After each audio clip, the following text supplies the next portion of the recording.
This is not financial advice. It's not legal advice for entertainment, educational purposes only. And anything I say is my opinion. Please don't make any financial decision based on anything I say in these videos. Listen, please hit the subscribe button, hit the like button. Make sure you're not unsubscribed. Make sure your notifications aren't turned off, because these bad actors are doing everything in their power to make sure not nobody, but more people don't get information about the fraud and corruption in the United States stock market. I want you guys to think about this. When these bad actors, Ken Griffin and the bondholders, wanted Spirit Airlines to go bankrupt, you couldn't find one positive article about Spirit Airlines.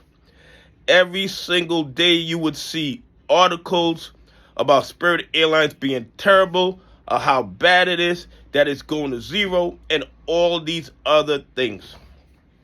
Okay?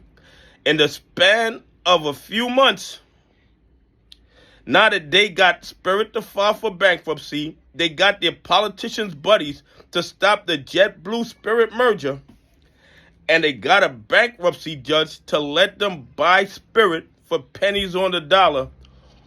All of a sudden, Spirit is now the best airlines in the USA. Okay?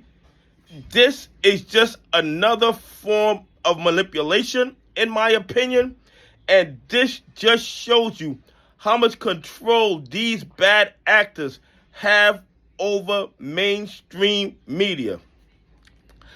Everybody who has flown Spirit, and I fly Spirit a lot, okay, knows that Spirit is not the best airlines in the U.S.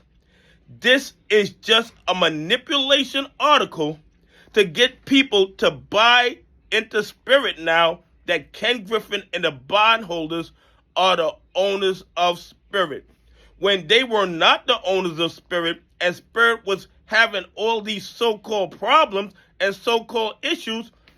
There were no positive articles about Spirit.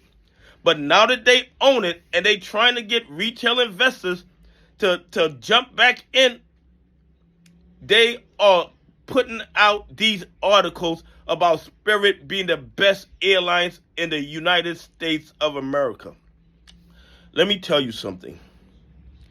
These bad actors do what they want, when they want, with no real repercussions.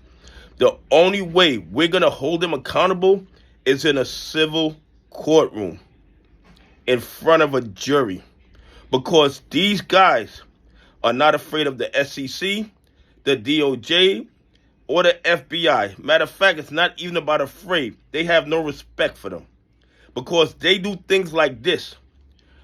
Manipulation out in the open. I am sure that if I did a deep dive into this article and how they determined that Spirit was the best airlines in the USA, I would see some type of tie to the bondholders or Ken Griffin in some type of way. They control the media to control whatever narrative they want to push. When they wanted Spirit Airlines to go bankrupt, they got their buddies in the media to put out negative articles all the time. They naked shorted Spirit into the ground. And now that they stole it, because that is my opinion of it, they stole Spirit Airlines from the shareholders. And now all of a sudden, Spirit is the best airlines in the United States of America. Make that make sense. Anyway, please leave some comments. Tell me what you think. Do any of you guys think that Spirit Airlines is the best in the USA? Anyway, have a great day. God bless. I appreciate y'all on this journey with me.